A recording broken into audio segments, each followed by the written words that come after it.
Hello everyone, welcome to SS education. आज हम लोग करेंगे बैंकिंग अवेयरनेस, जिसमें हम जनवरी 3rd और 4th वीक के बैंकिंग अवेयरनेस कवर करेंगे।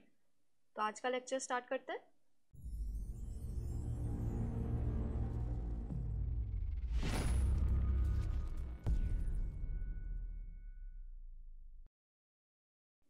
तो आज का हमारा पहला क्वेश्चन है, which state has been rank the top state in terms of gross state domestic product with a growth rate of 11.3% in financial year 17-18 as per a report published by CRISIL. तो क्रिसिल की report के according इनमें से कौन सी state ने top किया है इन terms of gross state domestic product और जिसने ग्रोथ रेट दिखाई है 11.3% की। तो इसका आंसर है ऑप्शन नंबर 3, बिहार। तो इसमें बिहार ने टॉप किया है और सेकेंड पोजिशन आई है आंध्र प्रदेश की और थर्ड गुजरात की।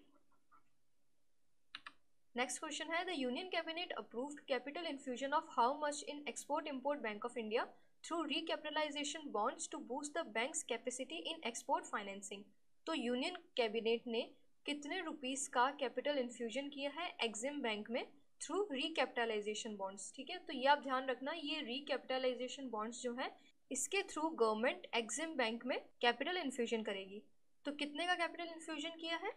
तो इसका आंसर है ऑप्शन नंबर 4, ₹6,000 करोड़।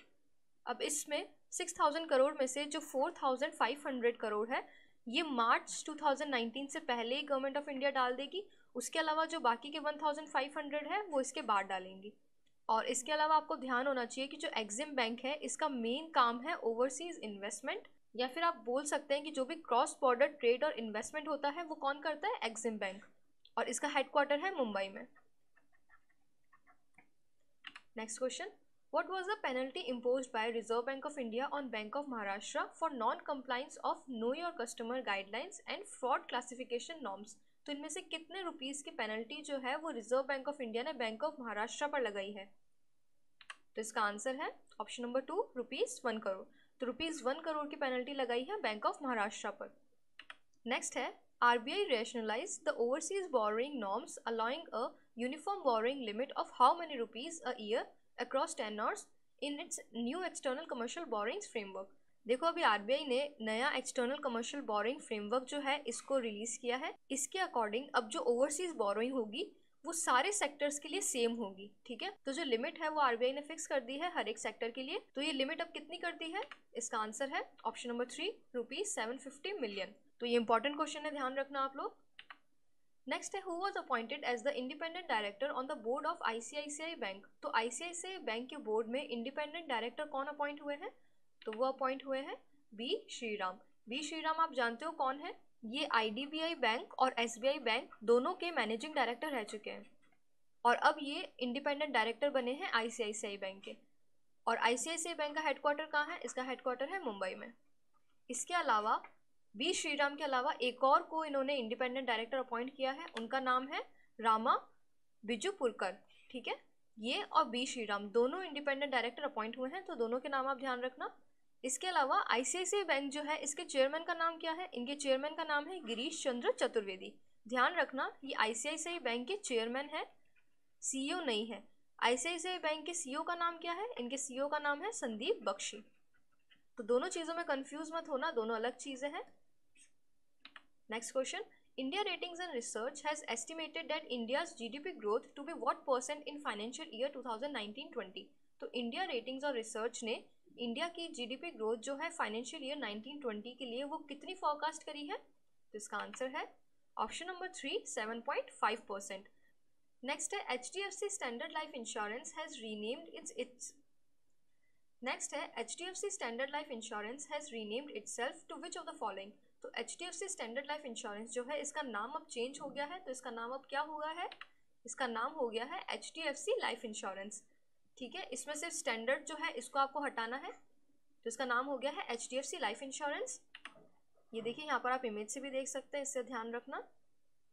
नेक्स्ट है, who will head an 11-member working group constituted by the Insolvency and Bankruptcy Board of India to study the concept of group insolvency and suggest a suitable framework। तो IBBI ने एक 11-member working group बनाया है जो group insolvency को study करेगा और इसके लिए एक सूटेबल फ्रेमवर्क को सजेस्ट करेगा। तो इस वर्किंग ग्रुप के हेड कौन है? इस वर्किंग ग्रुप के हेड है option number 4, UK Sinha. Next है reserve bank of India approve the appointment of whom as MD and CEO of IDFC first bank for a period of 3 years। तो IDFC first bank के MD और CEO जो है वो कौन appoint होंगे 3 साल के लिए? तो इसका आंसर है ऑप्शन नंबर 2 वी वैद्यनाथन। तो ये इंपॉर्टेंट क्वेश्चन है, ध्यान रखना, क्योंकि IDFC बैंक और कैपिटल फर्स्ट इन दोनों का मर्जर हुआ था और उससे बन गया था IDFC फर्स्ट बैंक। तो इसके MD और CEO है वी वैद्यनाथन और IDFC फर्स्ट बैंक जो है इसका हेडक्वार्टर है मुंबई में। नेक्स्ट क्वेश्चन है Nepal central bank band the use of Indian currency notes above which denomination. तो नेपाल का जो सेंट्रल बैंक है उसने इंडियन करेंसी नोट्स जो कि कितने डिनोमिनेशन से ज़्यादा होंगे उनको बैन कर दिया है नेपाल के अंदर। तो इसका आंसर है ऑप्शन नंबर 3 ₹100। तो ₹100 से जितने भी ज़्यादा डिनोमिनेशन के नोट्स हैं यानी कि 200, 500 और 2000, तो इन तीनों डिनोमिनेशन जो है इंडियन करेंसी के इसको नेपाल ने बैन कर दिया है। और 100 या फिर 100 से कम जितना भी डिनोमिनेशन है वो नेपाल में भी चलेगा, तो ये चीज़ ध्यान रखना। नेक्स्ट है according to a report by global consultancy firm PwC, India is likely to surpass which country in the world's largest economy rankings in 2019। तो PwC की रिपोर्ट के अकॉर्डिंग इंडिया जो है वो इनमें से कौन सी कंट्री को सरपास कर देगी वर्ल्ड्स लार्जेस्ट इकोनॉमी रैंकिंग्स 2019 में? इसका आंसर है ऑप्शन नंबर 2 UK यानी यूनाइटेड किंगडम।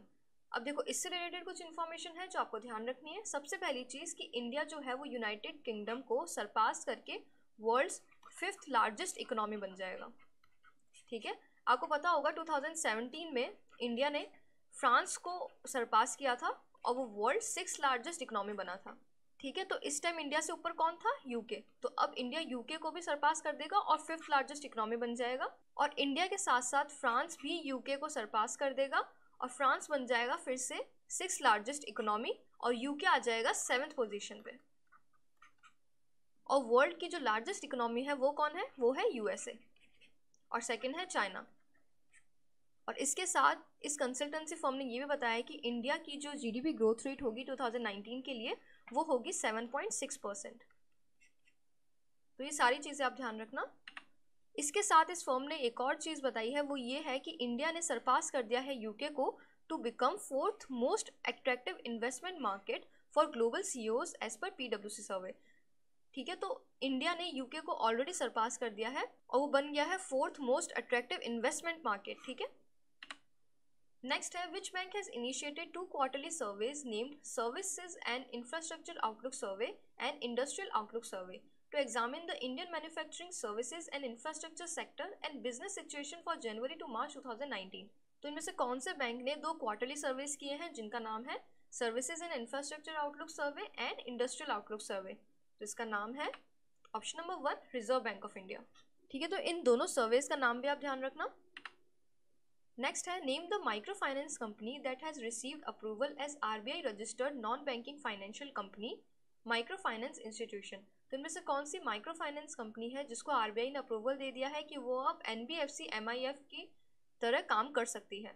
तो इसका आंसर है ऑप्शन नंबर 3 स्वमान फाइनेंशियल सर्विसेज। और इस कंपनी की जो चेयरमैन है उसका नाम है अनुश्री जिंदल।